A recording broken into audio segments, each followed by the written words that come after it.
Yes sir, बनाती है। बनाती है। तो भैया कंपनी उन्होंने बनाई इसलिए थी कि वो कंपनी बनाए, अपना पैसा डालें और साइड पे होके बैठ जाए। बीएमबीएस में हम यही चीज ही पढ़ चुके हैं अब तक। ये यस सर। ऑनर जो है वो बनाता ही कंपनी इसलिए है कि बिजनेस में पैसा डाले और साइड पे हो जाए, लोगों को पैसा दे और वो पैसा कमा के दें वापस। तो लिहाजा क्योंकि एक कंपनी जो है वो मैनेज्ड बाय डायरेक्टर होती है, मैनेजर होती है, मेंबर्स नहीं होती, तो मेंबर अपनी जान छुड़ाने के लिए या नॉन कोर एक्टिविटीज जो होती हैं मेंबर्स की, उनसे भी प्रॉफिट अर्न करने के लिए एक कंपनी बनाते हैं। ये एक कंसेप्ट था। लिमिटेड लायबिलिटी का एक्चुअली कंसेप्ट है क्या, इसको एक्सप्लेन करें जरा। सर लिमिटेड लाइबिलिटी वो होती है, जितने पैसे इन्वेस्ट किए होते हैं लाइबिलिटी उतनी लिमिटेड होती है। ठीक है, मतलब अगर एक ऑनर है या पर्सन है, उसने बिजनेस में पैसे इन्वेस्ट किया, तो लाइबिलिटी अनपेड डेट्स तक उसकी लिमिटेड होगी। पर्सनल प्रॉपर्टी उसकी सेल नहीं होगी डेट्स पूरे करने के लिए। शाबाश, बेहतरीन, जबरदस्त बात हुई। लेकिन मुझे ये बताया कि ये कंसेप्ट अप्लाई किन पे होता है। सर कंपनी ये पे अप्लाई होता है। नो सर हाँ, शेयर होल्डर। शेयर होल्डर्स पे। शेयर होल्डर पे बेटा, लिमिटेड शेयर लायबिलिटी होल्डर का पे। कंसेप्ट जो है वो ऑनर पे अप्लाई होता है। शाबाश हो गई। आगे मूव करते जी हैं। जी। एक कंसेप्ट है परपेचुअल सक्सेशन। सबको आपका इस चीज का कंसेप्ट पता होगा कि क्या होता है कि भैया जी ऑनर जो है वो कंपनी का लीगल स्टेटस ऑनर के चेंज होने से नहीं फर्क पड़ता। ये किसकी लीगल डेफिनेशन है। मैं आपको एक एग्जांपल देता हूं कि 3 लोग थे, आप पार्टनर्स थे। मतलब मैं इस टाइम लेता हूं जुनैद एक है, यहाँ पे आप अवैस हैं और अवाब हैं। अवाब आपका नाम क्या था? नाम आपका कोई और है यहाँ पे जिस नाम से आ रहा है? सर वाह भी है। अवाब ही है, अच्छा वाह भी है। खैर। अवाब, अवैस और जुनैद, इन तीनों ने एक पार्टनरशिप बनाई, पार्टनरशिप बिजनेस किया।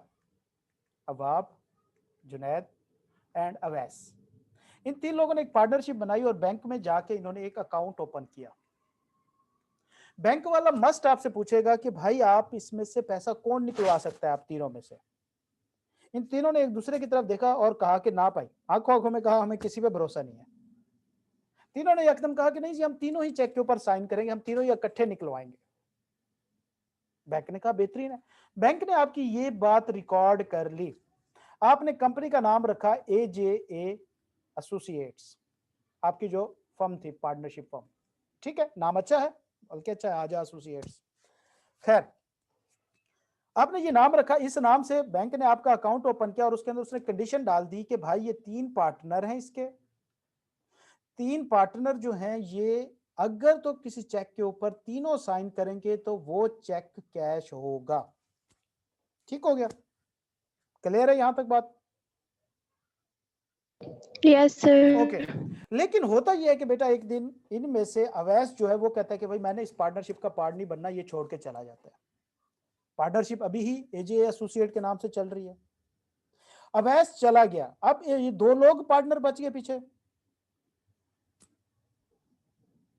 मुझे बताएं, अवैस के जाने से कंपनी के नाम पे कोई फर्क पड़ा?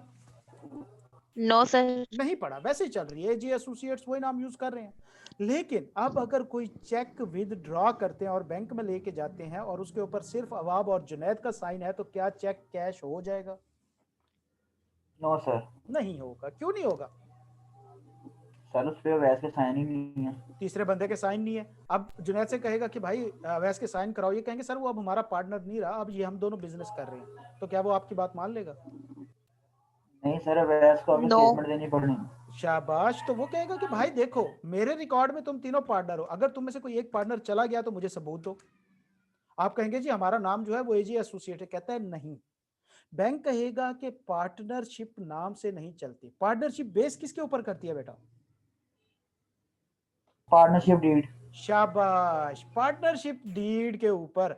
तो अगर अवैस चला गया है, सॉरी, अवैस चला गया है, अवाब और जुनैद बच गए हैं दोनों इसमें, लेकिन इन्होंने पार्टनरशिप डीड तो इनको अब चेंज करना पड़ेगा।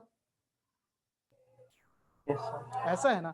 अगर पार्टनरशिप डीड चेंज हुआ, चाहे नाम वही रहे, चाहे परसेंटेजेस वही रहे, चाहे सारा बिजनेस वही रहे, लेकिन क्या डीड चेंज हुआ तो मतलब ये ना हुआ कि पार्टनरशिप चेंज हो गई। तो अवैस के जाने से इस बिजनेस पे इफेक्ट पड़ा कि नहीं पड़ा? पड़ा है सर। शाबाश। तो भैया ये एक कंसेप्ट है परपेचुअल सक्सेशन का। अब मैं आपको कंपनी के केस में समझाता हूं कि एक प्राइवेट कंपनी है या पब्लिक कंपनी है। मुझे बताएं कि यूनिलीवर जो है उसके कितने मालिक हैं, शेयर होल्डर कितने होंगे? सर मिलियंस में तकरीबन कर लें, 17-18। 6 मिलियंस में कर लें। बिलियन। ओके, अब आपको ये भी पता है कि ये लिस्टेड कंपनी और इसके शेयर स्टॉक पे ट्रेड होते हैं, यस सर। मतलब इसके डेली के ऑनर चेंज हो रहे हैं यूनिलीवर के। जी सर। यूनिलीवर का एक डायरेक्टर जाता है बैंक से चेक कैश कराने, बैंक वाला कहता है कि जी फलाना एक बंदा आपका मेंबर था इस बार नहीं है, क्या वो ऐसा कहेगा? मैं आपका चेक नहीं कैश करता, आपका ऑनर ही वो नहीं है, नहीं कहेगा। वजह क्या है कि ऑनर्स के चेंज होने से कंपनी को कोई फर्क नहीं पड़ा। परपेचुअल का मतलब होता है, मतलब मुसलसल, एक जिसको हम कहते हैं मुसलसल, तसलसल कहते हैं। सक्सेशन का मतलब होता है सक्सीड होना, मतलब ट्रांसफर होते रहना। तो परपेचुअल सक्सेशन से मुराद ये है कि आपके चाहे ऊपर ऑनर जो हैं वो चेंज हो जाएं, मर खप जाएं, डूब जाएं, कुछ भी हो जाए उनका, उसके बावजूद भी कंपनी के लीगल स्टेटस पे कोई फर्क नहीं पड़ेगा। कंपनी अपनी जगह पे एक आर्टिफिशियल पर्सन मौजूद रहेगी। ठीक हो गया? समझ आई बेटा? Yes sir. ओके, यस अब सर। नेक्स्ट देखते हैं कि परपेचुअल सक्सेशन का कंसेप्ट क्या कहता है। पढ़े ये तीनों पॉइंट जरा।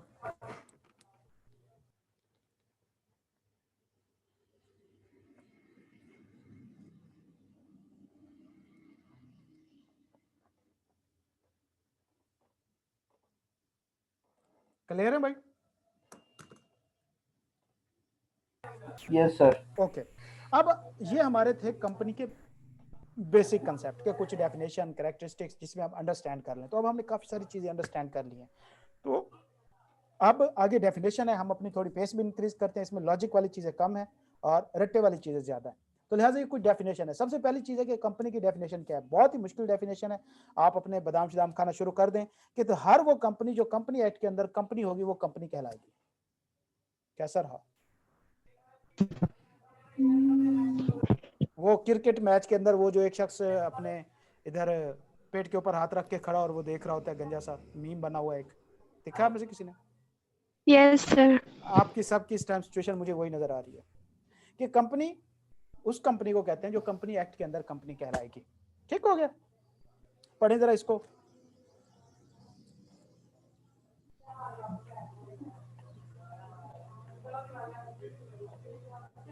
पढ़ लिया बेटा? Yes sir. यस यहाँ पे सर। एक वर्ड यूज हुआ है कंपनी लॉ। कंपनी लॉ से क्या मुराद है बेटा? अगर यहाँ तक हम बात करें company form and registered under companies act 2017 is called a company, अगर इतनी बात होती तो 2017 के एक्ट से पहले वाली तमाम कंपनीज तो फिर कंपनी की डेफिनेशन से निकल जानी चाहिए। तब क्या कंपनी नहीं बनती थी पाकिस्तान में? बनती थी सर। बनती थी। तो कुछ लॉज जो पिछले वाले हैं, अब अगर उनकी कंपनी को भी तो कंपनी का स्टेटस देना था ना लॉ ने, लिहाजा उसने कहा कि तमाम वो कंपनीज जो कंपनी एक्ट 2017 में बनी हो या पिछले तमाम लॉज के अंदर रजिस्टर हुई हो, तो उन पिछले तमाम लॉज को कंबाइन करके उसने कंपनी लॉ लिख दिया, वो कंपनी कहलाएगी। अब कंपनी लॉ की डेफिनेशन ये न्यू एडिशन है विदाउट सप्लीमेंट, ये सप्लीमेंट में नहीं आई थी। तो लिहाजा कंपनी लॉ के अंदर क्या कुछ आएगा, वो कहते हैं पिछले जितने भी लॉज थे वो सारे आ जाएंगे। जिस तरह कंपनीज एक्ट 2000 क्या कहते हैं 1913 था, उसके बाद 1984 आया, फिर 2016 ऑर्डिनेंस आया और कंपनीज एक्ट 2017 भी इसके अंदर इंक्लूड है। तो कंपनी उस कंपनी को कहा जाता है जो कंपनीज एक्ट 2017 में और उससे पीछे मौजूद तमाम कंपनी लॉज के अंदर रजिस्टर हुई हो। अब कंपनी लॉज के अंदर कौन से लॉज आते हैं बेटा? कंपनीज एक्ट 2017 समेत तमाम पिछले लॉज, इसमें कंपनीज एक्ट 1913 आ जाता है, कंपनीज ऑर्डिनेंस 1984 आ जाता है, कंपनीज ऑर्डिनेंस 2016 आ जाता है और कंपनीज एक्ट 2017 आ जाता है। तो कंपनी लॉ की डेफिनेशन क्लियर हुई? Yes sir. अगली डेफिनेशन है छोटी सी बॉडी कॉर्पोरेट की। बेटा ये एक वाइडर टर्म है, एक बड़ी टर्म है। जिस तरह हम कहते हैं कि हर मैनेजमेंट का बंदा लीडर नहीं होता, लेकिन हर लीडर जो है वो मैनेजर होना जरूरी है। मैनेजमेंट एक वाइडर टर्म है, लीडरशिप एक छोटी टर्म है। सेम इस तरह बॉडी कॉर्पोरेट एक बड़ी टर्म है, कंपनी एक छोटी टर्म है। तमाम कंपनीज बॉडी कॉर्पोरेट होंगी, लेकिन तमाम क्या कहते हैं, बॉडी कॉर्पोरेट जरूरी नहीं कि सिर्फ कंपनी हो। पॉइंट को समझिएगा, तमाम कंपनीज बॉडी कॉर्पोरेट होंगी, लेकिन जरूरी नहीं कि तमाम बॉडी कॉर्पोरेट जो है वो कंपनीज हों। कंपनीज के अलावा और भी सेटअप है। तो वो कहते हैं कि बॉडी कॉर्पोरेट के अंदर क्या आता है, तमाम वो पाकिस्तानी कंपनीज। पाकिस्तान के अंदर कंपनी कौन सी होती है? जो कंपनीज एक्ट वाली 2017 के तहत रजिस्टर्ड होती जो है। कंपनीज एक्ट 2017 में रजिस्टर्ड हो या कंपनी लॉ में। तमाम फॉरेन कंपनीज जो कि पाकिस्तान से बाहर एज अ कंपनी रजिस्टर होंगी, वो भी बॉडी कॉर्पोरेट कहलाएंगी। और कोई भी ऐसा सेटअप जिसको उसका रेलिवेंट लॉ कह दे कि ये बॉडी कॉर्पोरेट है। मतलब आपने एक सोसाइटी बनाई, आप अपने फेडरल मिनिस्टर के पास गए, उसे कहे यार हमें बॉडी कॉर्पोरेट का नाम लेके दे दो, इसको इसका स्टेटस दे दो। वो कहता है क्या फायदा है? सर इसके हमें फायदे हैं कुछ, हम बड़े सेटअप पे चले जाएंगे, हमें कुछ प्रिविलेजेस वगैरह मिल जाएंगे और इंटरनेशनली हमें ट्रेड करने में आसानी होगी। तो फेडरल गवर्नमेंट क्या करती है कि जो सोसाइटीज एक्ट है उसके अंदर अमेंडमेंट कर देती है कि ये वाली स्पेसिफिक सोसाइटी जो है, जो जुनैद की है, ये आज के बाद बॉडी कॉर्पोरेट कहलाएगी, तो वो बॉडी कॉर्पोरेट बन जाएगी। तो लिहाजा बॉडी कॉर्पोरेट के अंदर क्या कुछ इंक्लूड है? पाकिस्तानी कंपनी, फॉरेन कंपनी और तमाम वो सेटअप जिनको उनका रेलिवेंट लॉ जो है वो कह दे कि ये बॉडी कॉर्पोरेट है, वो बॉडी कॉर्पोरेट बन जाएंगे। कुछ एक्सेप्शन है, वो कहते हैं कोऑपरेटिव सोसाइटी कभी भी बॉडी कॉर्पोरेट नहीं बन सकती अंडर एनी लॉ। जो कोऑपरेटिव सोसाइटीज को डील कर रहा है वो बेशक अपने लॉ के अंदर लिख दें, बेशक जहां मर्जी लिख दें, वो कभी भी बॉडी कॉर्पोरेट नहीं बनेगी। और कोई भी ऐसा सेटअप जिसे फेडरल मिनिस्टर कह दे कि ये बॉडी कॉर्पोरेट नहीं है, मतलब हमारी एक कंपनी थी प्राइवेट लिमिटेड, हमारा फेडरल मिनिस्टर कौन है इस टाइम जो कॉर्पोरेट अफेयर को देखता है? कॉर्पोरेट अफेयर कौन देखता है? मेरे ख्याल में वजीर खजाना देखता है, तो इसका अलग से वजीर होता है। किसी को है आइडिया इस पे? वो जाग रहे हो बेटा? Hello, yes sir. Okay okay, जाग रहे हैं, यस जाग रहे हैं, सर। शुक्र है शुक्र है शुक्र है, हाँ जागते रहो। तो हुआ ये कि आपकी एक प्राइवेट कंपनी थी, आपकी वजीर के साथ गड़बड़ हुई, वजीर ने अगले दिन नोटिफिकेशन निकाल दिया कि ये वाली कंपनी आज के बाद बॉडी कॉर्पोरेट नहीं है, तो आप बॉडी कॉर्पोरेट की डेफिनेशन से निकल जाएंगे।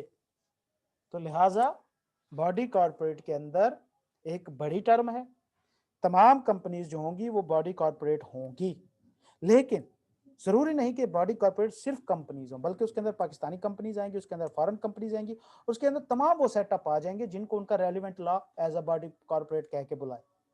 तो हम ये कह सकते हैं कि हमारे माशरे में हाजी किसे कहा जाता है? एक वो शख्स जो हाजी करके आया हो, एक वो शख्स, आपकी साइड पे किस किस को बांदर किला गेम का पता है कि वो एक किला होता है, उसके साथ किला ठोकते हैं और फिर उसके साथ जी सर पता है। जूते जी रख सर के, पता है। तो उसमें जिसको जूते पड़ते हैं उसको हाजी कहते हैं, यस सर। ठीक है। और तीसरा हाजी उसको कहते हैं जिसके ICAP में सारे पेपर फेल हो जाए,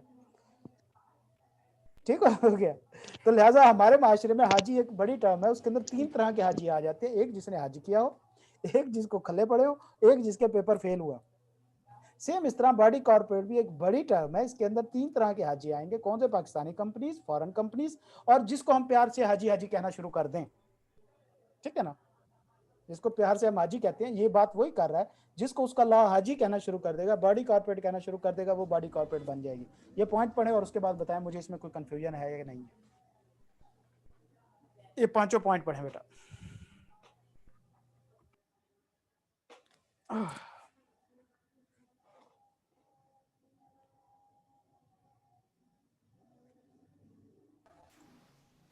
सर अभी आप बात कर रहे थे पाकिस्तान का कॉर्पोरेट मिनिस्टर कौन है, बता दें। मेरे ध्यान में नहीं है बेटा, मैं देखता हूँ कि ये कॉर्पोरेट मैटर किस मिनिस्टर के अंडर आते हैं। मैं एक मिनट देख ही लेता हूँ बल्कि। सर गूगल तो मैंने भी किया, वो काफी सारे नाम आ रहे हैं। नहीं नहीं, मुझे उनमें से पहचान आ जाएगी, नाम ही तो ध्यान में नहीं रहते मेरे।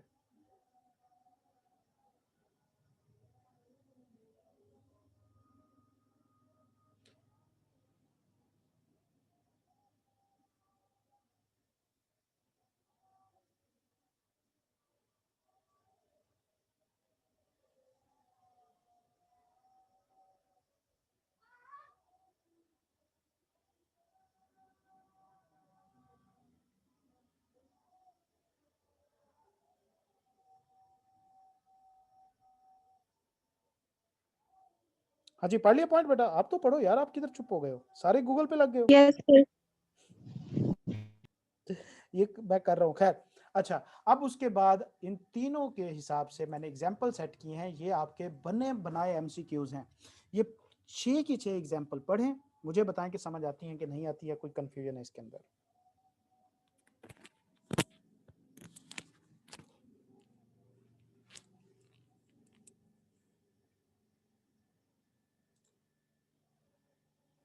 अदनान बेटा, अलियान क्यों नहीं आया? और वो आ ही नहीं रहा क्लास में, आलसी हो गए हो आप लोग। असलम सर। वालेकुम सलाम। सर वो असल में इस टाइम कहीं बिजी होते सर, वो मेरे ख्याल से लेक्चर ले रहे सर, फ्रीलांसिंग वगैरह वो कुछ इस तरह कह रहा था। हम्म। तो कल सर मेरा नेट खराब हो गया था, तो क्या बताया था सर आपने छुट्टी के बारे में, मतलब वो टाइमिंग के बारे में?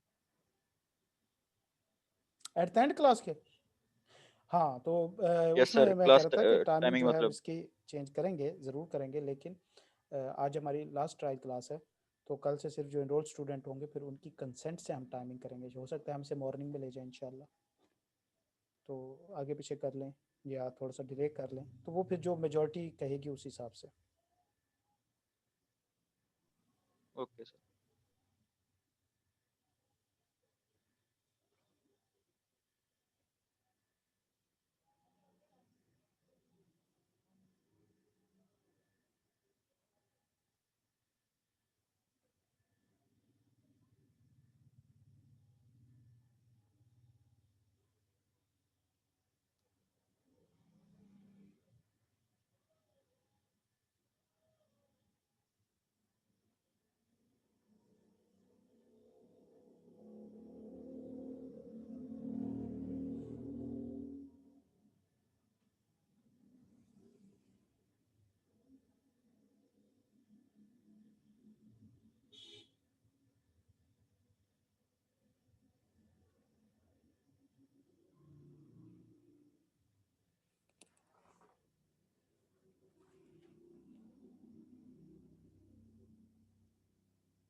ओके बेटा, तो क्या सर ये क्वेश्चन है कोई सर अवैस? एग्जाम्पल 5, जी जी हम्म। सर, एग्जाम्पल 5 में वो कह रहा है कि generally is considered as a body corporate but the for purposes of companies act, मतलब कि आर देयर एनी पर्पसेस के वो, मतलब अदर देन कंपनीज एक्ट के भी कोई पर्पसेस होते हैं जिसके लिए वो बॉडी कॉर्पोरेट है, बेटा हम लेकिन पढ़ क्या कंपनीज रहे हैं? एक्ट के हम लिए इस वो टाइम बॉडी, पढ़ क्या रहे हैं? कंपनीज एक्ट पढ़ रहे हैं सर कंपनीज 2017। एक्ट 2017। तो जब इसके अंदर कोई चीज डील होगी तो उस हिसाब से देखा जाएगा कि क्या कंपनीज एक्ट के अंदर वो बॉडी कॉर्पोरेट है कि नहीं है। मतलब अभी हमने कहा कि सब्सिडरी कंपनी, कंपनी और अ बॉडी कॉर्पोरेट विच होल्ड्स, अगर कोई सोसाइटी किसी दूसरी कंपनी के शेयर मेंटेन करती है या खरीद लेती है 50% से ज्यादा, तो वो होल्डिंग कंपनी नहीं कहलाएगी। इस सेंस में है कि वो बॉडी कॉर्पोरेट नहीं है। ठीक है, हो सकता है ओके किसी और एक्ट के अंदर वो एज अ बॉडी कॉर्पोरेट हो। ओके, तो हमारी जो मिनिस्ट्री ऑफ कॉमर्स है वो अंडर आती है डायरेक्ट इमरान खान के अंदर, और इसका हेड करता है adviser for commerce and investment Abdul Razak Dawood. Federal secretary इसका मोहम्मद सुलह अहमद फारूकी अलिया नवाज। तो भैया इसके ऊपर इमरान खान का डायरेक्ट डिसीजन होता है कॉमर्स अफेयर के अंदर, और इसका एडवाइजर है। ये कॉमर्स जो मिनिस्ट्री है ये फेडरल मिनिस्टर जो है उसके अंडर आती है, और यहाँ पे फेडरल मिनिस्टर इस टाइम खुद इमरान खान मौजूद हैं इनके ऊपर। ये आप जरा कॉमर्स की वेबसाइट है commerce.gov.pk, वहां पे जाके देखें।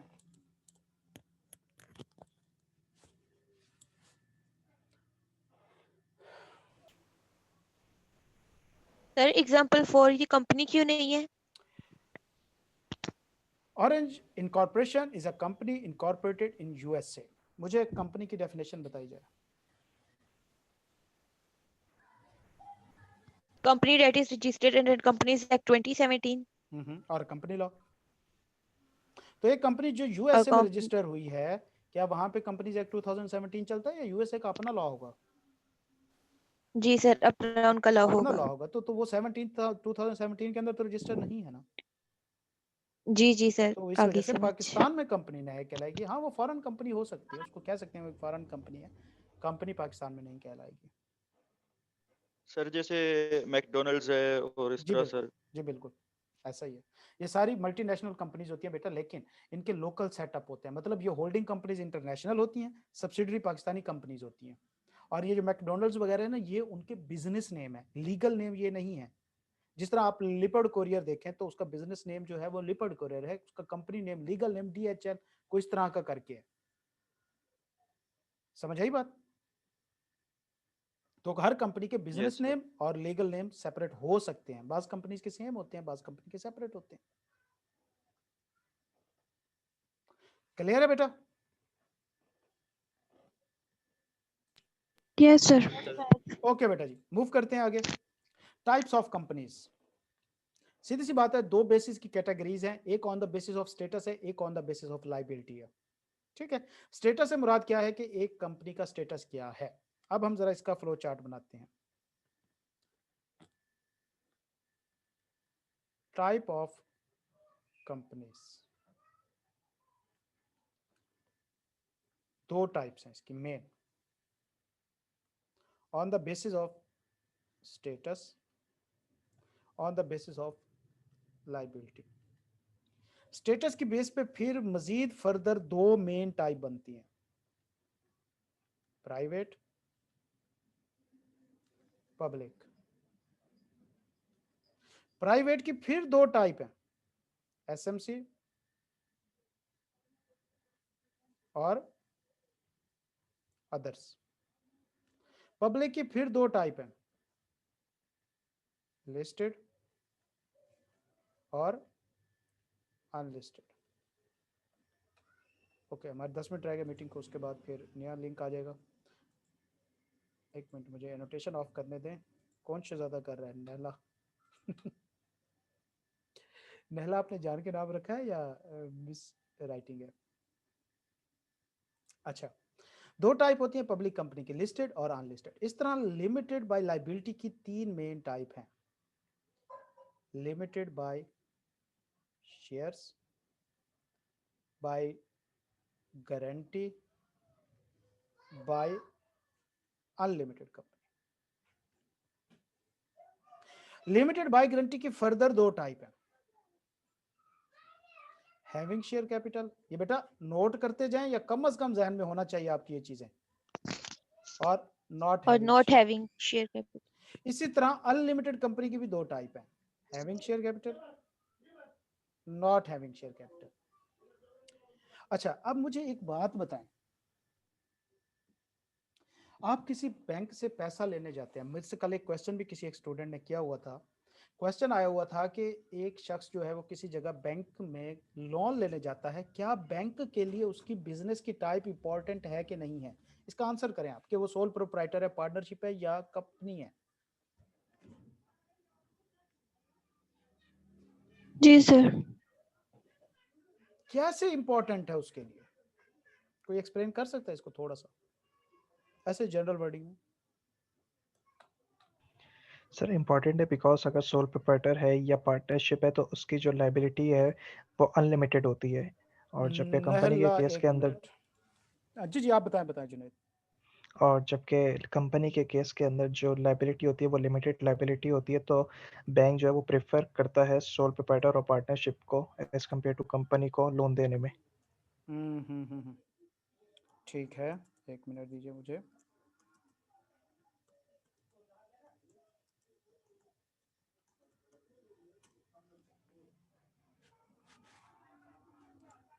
अच्छा, मेरे से क्वेश्चन यही हुआ था और इसका आंसर तकरीबन यही था कि हर बिजनेस का एक सेटअप होता है। मुझे एक बात बताएं कि एक आप किसी शख्स से पैसे लेने जाते हैं, उसे आप कर्जा लेते हैं और उसको पता है कि भाई वो आपके बिजनेस से रिकवर करा लेगा।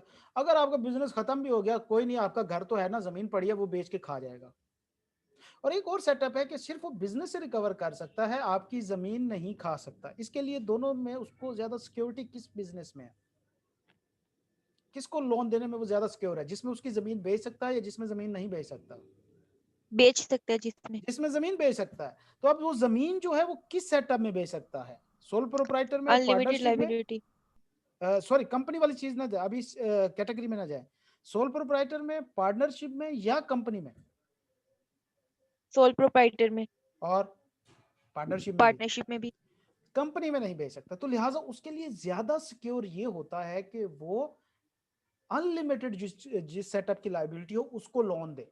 कंपनी के केस में अगर लोन लेने जाते हैं वो कहते हैं नहीं, पहले शेयर कैपिटल दिखाओ, अपनी प्रोजेक्शन बना के आओ, अपने अपने एसेट शो कराओ, उसके बावजूद उसका 10% या 20% वो लोन इशू कर देते हैं। वजह क्या है कि वो सिक्योर लोन नहीं होता। किसी वक्त कंपनी बंद हुई तो वो आपको पर्सनली कुछ भी नहीं कह सकते, आप लोन खा के भाग जाए। ऐसे ही ओमनी ग्रुप किया, ये क्या करते थे, फेक कंपनियां बनाई, छोटी छोटी कंपनी बनाना क्या है, एक दिन में कंपनी बन जाती है, कोई उसकी लंबी चौड़ी फॉर्मेलिटीज नहीं है। फेक अकाउंट बनाए, फेक अकाउंट बना के प्रोजेक्शन तैयार की, बैंक से जाके बैंक वाले मिले होते थे, अरबों में कर्जा लिया, अगले दिन पैसा उठाया, मुल्क से बाहर, कंपनी बंद कर लो। एक कंपनी का शेयर कैपिटल है जिसका 1 लाख रुपया था सारा, क्या उसमें से जाके बैंक निकालेगा? बैंक इंश्योरेंस वालों से लेता है, इंश्योरेंस वाले स्टेट बैंक से लेते हैं, एट द एंड हम जनरल पब्लिक को धक्का लग जाता है। ओके, तो ये भैया जी टाइप है स्टेटस की बेस पे, प्राइवेट और पब्लिक। और लाइबिलिटी की बेस पे limited by share, limited by guarantee, unlimited. Limited by share एक ही टाइप है, गारंटी की फिर दो टाइप है, having share capital, not having share capital. Unlimited की भी दो टाइप है, having share capital, not having share capital. अब अनलिमिटेड कंपनी, अच्छा मुझे एक बात बताएं, एक प्राइवेट कंपनी है, एक पब्लिक कंपनी है, इन दोनों कंपनीज में से जनरल पब्लिक का इंटरेस्ट किसके अंदर ज्यादा है?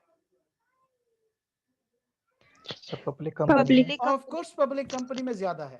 मुझे एक बात बताएंगे, यस सर। जुनैद इस पे खामोश रहेंगे, अरबिया भी खामोश रहेंगी, और कोई स्टूडेंट अगर मेरा ओल्ड है तो वो खामोश रहेगा, जो कि बीएमबीएस का ये किसी और क्लास से आया है। मुझे ये बताएं कि किसी मुल्क की गवर्नमेंट बनाने का पर्पस क्या होता है?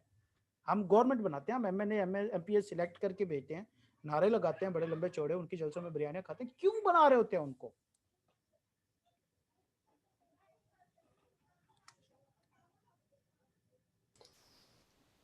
सर ताकि वो सोसाइटी को चला सकें, मैनेज कर सकें, कुछ रूल्स फॉर्मुलेट कर सकें जिसके अंदर लोग ऑर्गेनाइज्ड होके सोसाइटी को वो, उनके क्राइम। पास क्या टूल है जिसके जरिए वो सोसाइटी को ऑर्गेनाइज करेंगे? सर लॉ लॉ लॉ बनाना। तो गवर्नमेंट का मेन और प्राइम ऑब्जेक्ट है लॉ मेकिंग करना। ये और बात है कि इसके अलावा वो सब कुछ करते हैं, ये नहीं करते। अच्छा, लॉ का ऑब्जेक्ट क्या होता है बेटा?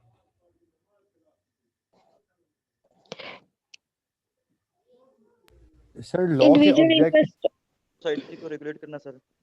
ये कौन बोला इंडिविजुअल इंटरेस्ट? अरबी आप थी? अरबी आपने बोला बेटा? Sorry yes sir. हाँ, मैं मुकद्दस को सुबह कहूंगा, आपकी गर्दन दबाएगी वो। अच्छा बेटा देखो, लॉ का मेन पर्पस जो होता है उसका एक असास होती है, बेस। बेस क्या है? इंडिविजुअल के राइट्स को प्रोटेक्ट करना। इस पर्पस के लिए लॉ बनाया जाता है, इंडिविजुअल के राइट्स को प्रोटेक्ट करना। तो जाहिर सी बात है लॉ बनाया गया है जनरल पब्लिक के राइट्स को प्रोटेक्ट करने के लिए। इन दो सेटअप में जनरल पब्लिक का इंटरेस्ट किस में ज्यादा है? पब्लिक। पब्लिक लिमिटेड कंपनी के अंदर ज्यादा है। तो लॉ ज्यादा एक्सटेंसिवली इसी के ऊपर ही बात करता है। और इनमें से अगर देखें तो सबसे कम इंटरेस्ट किसके अंदर है लॉ का? ये सोल प्रोप्राइटर। नहीं, सोल प्रोप्राइटर। अब हम कंपनी के अंदर टाइप्स की बात कर रहे हैं। सोल प्रोप्राइटर की अगर अनलिमिटेड बात, अनलिमिटेड कंपनी, शाबाश, कि ऐसी कंपनी जो अनलिमिटेड है, लॉ आपको गर्दन से पकड़ सकता है, आपके शेयर होल्डर, उस पर कम से कम उसका इंटरेस्ट जाता है। तो लिहाजा इसको तो उसने डिस्कस ही नहीं किया, जस्ट एक दो जगह पे छोटा छोटा उसने टच किया और जाने दिया। प्राइवेट कंपनी में बेटा ज्यादा से कम कितने मेंबर होते हैं? कोई है आइडिया? याद हो किसी को? पढ़ाओ। 2 sir to single 18 2 to two में 50। 50 है बेटा। 2 to 15 मेंबर्स मैक्सिमम होते हैं। 50 लोग हैं, इकट्ठे हुए हैं, यस अपना सर। पैसा है खुद ही डाल के खुद ही एक दूसरे को दे रहे हैं, एक दूसरे को ही खा रहे हैं। 50 लोग हैं, कोई जनरल पब्लिक इन्वॉल्व है?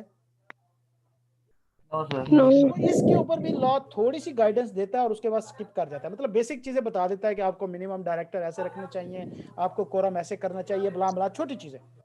डिटेल में लॉ जो है, जो खास तौर पे एडवांस लेवल पे कॉर्पोरेट लॉ है, वो इन चीजों को डिस्कस नहीं करता। अब 3 सेटअप बच जाते हैं या 4 टाइप्स बच जाती हैं कंपनीज की, जो कि जिनको लॉ एक्सटेंसिवली डिस्कस करता है। अगर बात करें हम गारंटी लिमिटेड की, इसके ऊपर भी हमारे सिलेबस में कोई बात नहीं की इतनी ज्यादा। अनलिस्टेड कंपनी की भी कोई बात नहीं की। वजह क्या है? अच्छा, कंपनी लिस्टेड से क्या मुराद होता है, कोई बताएगा? सर जिसके सर, जो stock जो कंपनी वो लिस्ट सर जो कंपनी लिस्ट होती है स्टॉक एक्सचेंज पे शाबाश। स्टॉक तो एक्सचेंज पे शेयर्स जी जिसके स्टॉक एक्सचेंज पे share trade purchase and sale हो रहे होते हैं। ओके, एक कंपनी के शेयर स्टॉक एक्सचेंज पे ट्रेड ही नहीं हो रहे, तो क्या उसके शेयर जनरल पब्लिक के पास होंगे या बहुत ज्यादा जनरल पब्लिक के नो पास सर। नहीं होंगे? तो लिहाजा अनलिस्टेड कंपनी को भी लॉ थोड़ा सा साइड पे कर देता है कि ठीक है आप पब्लिक कंपनी है, लेकिन जब तक आपकी कंपनी में जनरल पब्लिक इन्वॉल्व नहीं होती, मतलब आप लिस्टेड नहीं होते, तब तक आपकी भी कोई खास इंपॉर्टेंट नहीं। तो लिहाजा ज्यादा बात करता है वो लिस्टेड कंपनी की, लिमिटेड बाय शेयर की, और गारंटी की थोड़ी सी बात करता है। गारंटी की वो क्यों बात करता है? इस केस में ज्यादा एनपीओज आती हैं, और एनपीओज जो है क्योंकि वो फंडिंग लेती हैं, डोनेशन लेती हैं, तो हो सकता है वो किसी भी किस्म की एक्टिविटी में इन्वॉल्व हो सकती हैं, उनको दहशतगर्दी के लिए यूज किया जा सकता है, उनको जासूसी के लिए यूज किया जा सकता है, लिहाजा इसको भी लॉ रेगुलेट करता है। ओके, अब हम फर्दर सारी टाइप को डिस्कस करते हैं। सबसे पहले आते हैं प्राइवेट कंपनी, इस मेन की डेफिनेशन देखते हैं। तो ये एक वाहिद डेफिनेशन है, ये और गारंटी, जो कि 2-3 लाइन की है, बाकी कोई नहीं है। तो तमाम वो कंपनीज जो 4 कंडीशन फुलफिल कर लेंगी वो प्राइवेट कंपनीज हो जाएंगी। 4 कंडीशन कौन सी होंगी? लॉ कहता है कि कंपनी की 2 डॉक्यूमेंट्स होती हैं। मैं सिर्फ इस बात के ऊपर आई कैप से क्या कहते हैं थोड़ा सा खफा रहता हूं कि इसने तरतीब चीज़ों की बहुत ज़्यादा उलझा के रखी हुई है कि कुछ पहले के टॉपिक बाद में डाले हुए हैं, बाद के टॉपिक पहले के डाले हुए हैं। अब यहाँ पे वर्ल्ड आर्टिकल ऑफ एसोसिएशन क्या हुआ है? आप तो सारे माशाल्लाह पढ़े हुए स्टूडेंट हैं, जिन्होंने नहीं पढ़ा उनको आर्टिकल का क्या पता, वो क्या बुलाएं। तो लिहाजा एक तमाम वो कंपनीज जो अपना आर्टिकल ऑफ एसोसिएशन के अंदर 4 बातें लिख दें। पहली बात ये लिखें कि भैया जी हमारे मैक्स नंबर जो हैं वो कभी भी 50 से ज्यादा नहीं होंगे।